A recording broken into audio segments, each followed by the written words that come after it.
am Payal Mazumdar from Lexis and Company.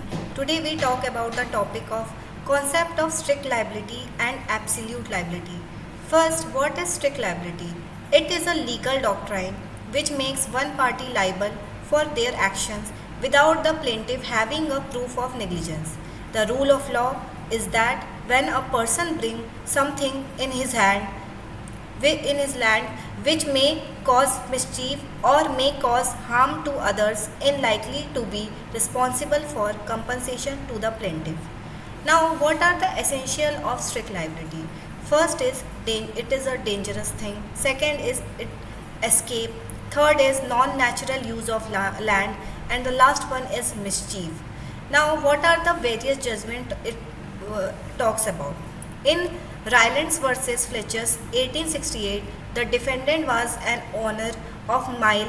In order to improve his supply of water to his mills, he employed an independent contractor for construction of receiver.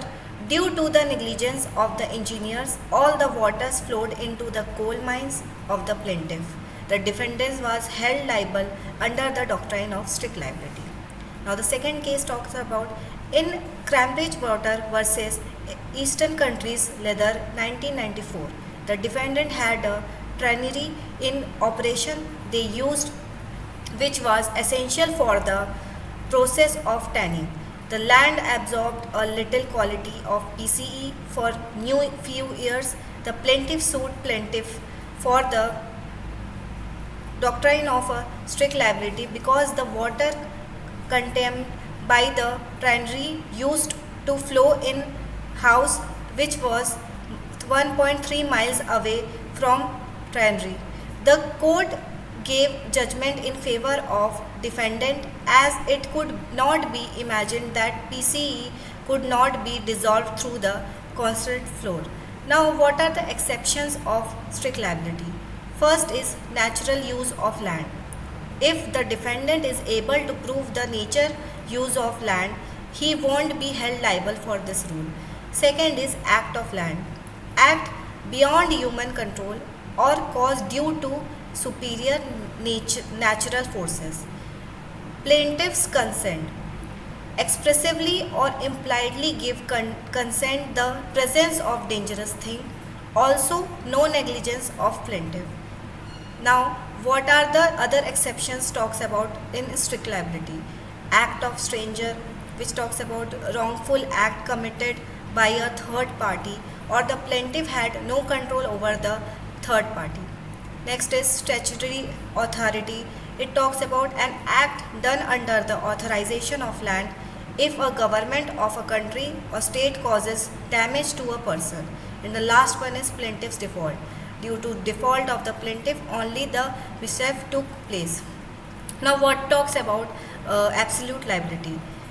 If an industry or an enterprise is engaged in some dangerous activities and that activity is causing disastrous damages, then the industry officials are absolutely liable for the compensation to be given to the other party.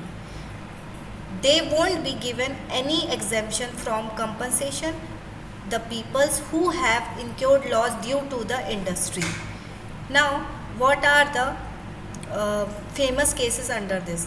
In case of Union Carbide versus Union of India 1991, famously known as Bhopal gas tragedy, leaking of methane in cyanide led to a major disaster which took the lives of people over 3,000. There was a huge loss of property and the effect was so fatal that the children are born with the abnormalities in these areas. The government of India sued the company for the damages on the behalf of the victims. The court held that the company is liable for the principle of absolute liability. Now, what are the difference between strict liability versus absolute liability? Absolute liability talks about hazardous and inherently dangerous activities or escape of dangerous thing is not necessary or there is no exception to this doctrine. But strict liability talk about any other activities or escape of dangerous activity is not necessary or there are various exceptions to this doctrine. Thank you all. If any of the doubts regarding this topic, then please let me know in the comments. Thank you so much.